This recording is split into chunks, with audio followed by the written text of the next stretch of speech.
The great Stoic philosopher Epictetus once said, "The key is to keep company only with people who uplift you, whose presence calls forth your best." This timeless piece of advice holds immense power, but how many of us actually apply it in our daily lives? If you've heard the saying, "You are the average of the 5 people you spend the most time with," you might already recognize that the people around us shape our mindset, actions, and ultimately, our future. But what if the people around you are holding you back instead of lifting you up? In this video, we will explore the 7 types of people who can derail your progress, according to Stoic philosophy. We'll dive into who these people are, how they affect you, and most importantly, how you can navigate these relationships while staying true to the Stoic path of resilience, wisdom, and inner tranquility. These are the types of people that, whether consciously or unconsciously, can drain your mental energy, distract you from your goals, and create chaos in your life.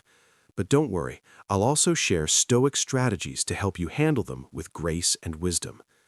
Before we dive deep, if you're ready to transform your relationships and protect your peace, don't forget to like this video and subscribe to my channel so you can stay updated on all things Stoic. Hit the bell icon to make sure you never miss a video that could help you become a better, more resilient version of yourself. Type 1, the complainer. We all have that one person in our lives, whether it's a friend, family member, or coworker, who seems to be constantly dissatisfied. It's always something. The weather is too hot or cold, the traffic is too slow, their job is too stressful, or the food at a popular restaurant isn't good enough. These chronic complainers seem to find fault in everything, and if you're not careful, you'll find yourself getting sucked into their negative spiral. But here's the question: why should you care? After all, you can always ignore them, right? Well, that's easier said than done. The problem with consistent exposure to negativity is that it wears you down. Imagine this. You're in a meeting at work, and one of your team members is complaining non-stop about everything, from the project's direction to the quality of the coffee. At first, you might try to brush it off, but over time, these complaints start to drain your emotional energy, and suddenly, your once positive mindset begins to shift toward frustration and even helplessness. Now, let's ask ourselves, what can we do when we're surrounded by complainers? The Stoics offer us a valuable perspective. Marcus Aurelius once said, "You have power over your mind, not outside events." This means that while you can't control other people's negativity, you can control how you react to it. First and foremost, limit your exposure to them whenever possible. If you can't avoid them, like a family member or colleague, you can mentally distance yourself from their complaints. Think of their negativity like a passing storm.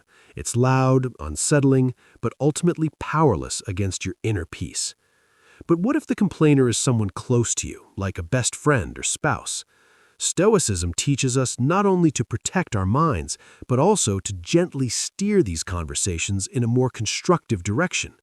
Instead of getting caught up in their endless complaints, try redirecting the discussion to practical solutions. Encourage them to think about what they can do to improve their situation, and lead by example in focusing on actionable solutions. This approach doesn't just protect your energy, it also helps the other person break free from their negativity. Type 2, the drama magnet. Have you ever had a friend who always seems to be in the middle of a crisis or drama? Maybe it's their relationship, their job, or even a petty conflict with a colleague. Whatever it is, the drama magnet seems to thrive on chaos, and before you know it, you're being pulled into their world of endless conflict and unrest. You might be drawn to their energy at first, mistaking it for passion or excitement. But over time, you'll realize that being involved in their drama is like navigating a ship through a storm. It's exhausting, frustrating, and ultimately not worth it. So what makes the drama magnet so tricky to deal with? It's not just that their crises seem to follow them wherever they go. It's that their problems can become your problems. You may find yourself getting involved in conflicts that you had no part in simply because you tried to help or give advice. For example, let's say you have a friend who frequently has fallouts with other people in your social circle. One day, they're upset with Sarah. The next day, it's Tom. The drama magnet comes to you for advice, and before you know it, you're caught in the middle of their drama. Now you're at odds with Sarah or Tom, and all you wanted to do was help. So what can Stoic philosophy teach us in dealing with such a person? First, you can practice reflective listening, a powerful tool that allows you to offer emotional support without taking sides.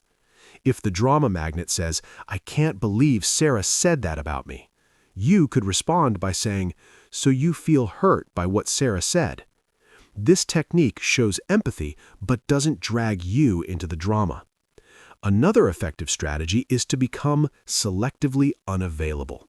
Stoicism reminds us to value our time and energy, and sometimes that means being unavailable for other people's crises, especially when those crises are ongoing and unresolved. This could mean turning off your phone during certain hours, setting aside time for self-care, or letting it be known that you're unavailable for drama-filled discussions. The key here is setting boundaries and protecting your mental space. You don't have to be available for every emotional hurricane that comes your way. Type 3. The naysayer. Have you ever shared your dreams or ideas with someone, only to have them shoot you down immediately? They might say things like, "That's impossible, why even try?" or "Most people fail at that." This is the naysayer, a person who casts doubt on everything you do and seeks to diminish your vision.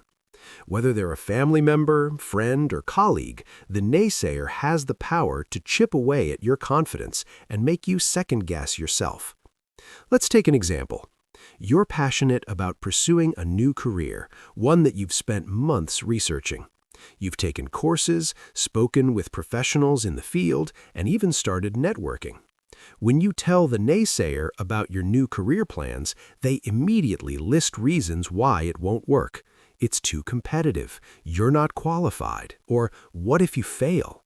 These negative comments can quickly start to erode the self-assurance you once had, leaving you questioning your abilities. The Stoics advise us to remain grounded in our own convictions and to filter out unnecessary negativity. When you encounter a naysayer, don't let their doubts plant seeds of uncertainty in your mind. Instead, try asking them for advice. When people are placed in the role of advisor, they often become more thoughtful and less dismissive. If they say, "You'll never succeed in this career," try responding with, "That's an interesting perspective. How do you think someone could successfully make a career change at this stage?" This redirects the conversation toward constructive dialogue. Epictetus once wisely said, "We have 2 ears and 1 mouth so that we can listen twice as much as we speak." Listening doesn't mean absorbing every negative thing that others say. It means discerning what is useful and what is mere noise. When you face the naysayer, listen, reflect, but don't let their doubts derail your journey. Type 4. The victim. Life can sometimes feel like a game of chess. You make strategic moves, learn from your mistakes, and progress toward your goals. But then there's the victim, the person who blames everyone and everything else for their failures. The victim sees themselves as perpetually trapped in checkmate, not because of their choices, but because of some external force working against them. You've probably heard them say things like, "I can't get ahead in my job because my boss hates me," or "I'll never get fit because I have bad genetics." While it's important to acknowledge that some people face genuine challenges, the victim is different. They refuse to take responsibility for their actions and perpetually remain in a mindset of helplessness. When you encounter the victim, you might feel an urge to rescue them, offering advice, support, or time, but the Stoics would caution against this. They would advise you to practice compassionate detachment. Show empathy, but don't allow yourself to be pulled into their drama. Remember, your role is not to be their perpetual savior. You're not responsible for their choices, and constantly trying to rescue them can drain you emotionally. Instead, draw healthy boundaries and encourage them to take ownership of their lives.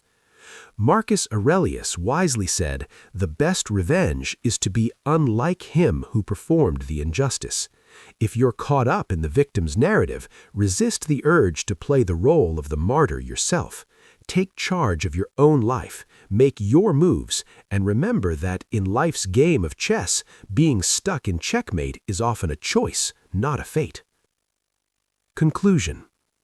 As we've explored these 7 types of people who can derail your path to Stoic resilience and wisdom, I hope you've gained some valuable insights into the relationships in your own life.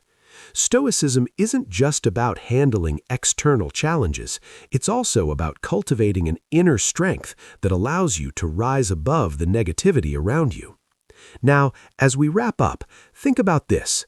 Are you unintentionally playing one of these roles in someone else's life? If today's video sparked an epiphany, or if you've had similar experiences with any of these types of people, let's talk about it in the comments section below. I'd love to hear your thoughts, and together we can continue this journey toward greater wisdom, peace, and growth. Until next time, may your choices align with your virtues, may your actions reflect your wisdom, and may your life be the masterpiece you were meant to create. Type 5. The toxic positivist. Have you ever had someone tell you, just think positive, everything happens for a reason, while you're in the middle of a difficult situation? These individuals, often called toxic positivists, are notorious for dismissing real emotions and struggles. They act as if everything can be solved by simply looking on the bright side, without acknowledging the full complexity of life. Imagine your life as a garden. There are beautiful flowers, but there are also weeds and pests. The toxic positivist insists on ignoring the weeds and focusing only on the flowers. This might sound nice in theory, but in reality, life isn't just about positive thinking. It's about accepting and dealing with the full range of human emotions. Let's say you're going through a tough breakup. You're sad, confused, and looking for emotional balance. But then the toxic positivist comes along and says, "Don't worry, there are plenty of fish in the sea," or "You'll be fine, just smile." While their intentions might be to help, their approach invalidates your feelings, and that can make you feel even worse. The truth is, sometimes it's okay to feel sad, angry, or frustrated. Stoic philosophy teaches us that both joy and sorrow are part of the human experience. True wisdom comes from understanding and accepting that life is a mixture of light and dark. Both have value. How do we protect ourselves from the toxic positivist? The key is emotional granularity, the ability to name and fully understand the range of emotions you feel. Instead of just accepting their blanket advice, respond by acknowledging the full spectrum of your feelings. For example, when they say, "Just be happy," you could reply, "I appreciate your optimism, but I'm also feeling a bit down right now, and that's okay." This response not only asserts your emotions, but also allows you to remain grounded in your own reality. Stoicism teaches us that true happiness comes from understanding and accepting both the good and the bad. As Seneca once said, true happiness is to enjoy the present without anxious dependence upon the future. You don't need to always be happy to be wise. Embracing the complexity of your emotions is what allows you to grow. Type 6. The manipulator. Picture this. Your life is a movie, and you're the protagonist. You have a clear vision of how your story should unfold, but then in comes the manipulator, a person who subtly rewrites your script without you even realizing it. This person uses emotional or psychological manipulation to steer you in directions that serve their interests, not yours. Maybe you have a friend who constantly finds ways to make you feel guilty or indebted to them. They might say things like, "You're so successful, it wouldn't be a big deal for you to help me out," or "I'm going through a rough time. Just this once, can you help me?" At first, it might seem harmless, but over time, you realize that your generosity is being taken advantage of, and you're left feeling emotionally drained and used. So how do you deal with manipulators? Stoicism teaches us that while we cannot control others' actions, we can always control our responses. One method to counteract manipulation is a technique called fogging. This means agreeing with any part of their statement that's true, but refusing to be moved by emotional coercion. For example, if the manipulator says, "You should pay for dinner because you're so much more successful than me," you could say, "I understand that I've been fortunate, but I think we should split the bill like we always do." Setting clear boundaries is another powerful Stoic strategy. If someone asks for a favor that you're uncomfortable with, whether it's lending money, giving up your time, or compromising your values, learn how to say no. Your boundaries are a reflection of your self-respect and your understanding of what is best for you. By asserting your boundaries, you're not rejecting the person, but rather protecting your emotional and mental well-being. Epictetus once said, "We cannot choose our external circumstances, but we can always choose how we respond to them." The manipulator thrives on your predictable reactions, but by responding with clarity and confidence, you take back control of your life's script. Type 7. The Time Vampire. Imagine your life is a symphony, a beautiful, harmonious composition where every note has a purpose and contributes to your overall masterpiece. But then the time vampire enters, screeching off key and disrupting your entire flow. These individuals, often well-meaning, constantly interrupt your day with trivial requests, unnecessary conversations, or uninvited distractions. They don't mean to harm you, but they drain your time and energy, leaving you exhausted and unable to focus on what truly matters.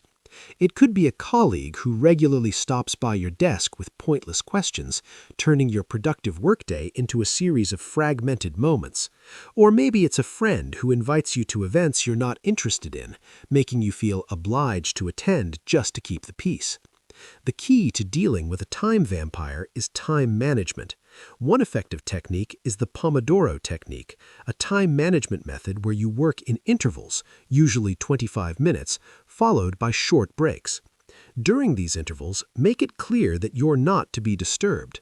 This sets a clear boundary and helps you protect your most productive time. If you're dealing with a social time vampire, remember that it's okay to say no. You don't need to provide elaborate excuses or justifications. A simple, "I appreciate the invitation, but I can't make it this time," is enough. Saying no is not a rejection of the person, but rather a declaration of your own priorities. Seneca once said, "Life, if well lived, is long enough. Our time is precious, and we must allocate it wisely." Just as a composer selects each note with intention, so too should we be deliberate in how we spend our time. The Stoics remind us that the way we use our time reflects our deepest values and our commitment to personal growth. Final thoughts. As we come to the end of today's discussion on the 7 types of people who can derail your progress, I want to leave you with this thought. Self-awareness is key. It's easy to point out these types of people in others, but the real challenge and the real reward comes from reflecting on our own lives. Are you unknowingly playing one of these roles in someone else's story? Are you the complainer, the victim, the drama magnet? Stoicism isn't just about managing others, it's about managing yourself. It's about using wisdom and self-discipline to navigate the world around you and stay true to your path. So, I encourage you to take a moment today to reflect on the people in your life. Who are you spending the most time with?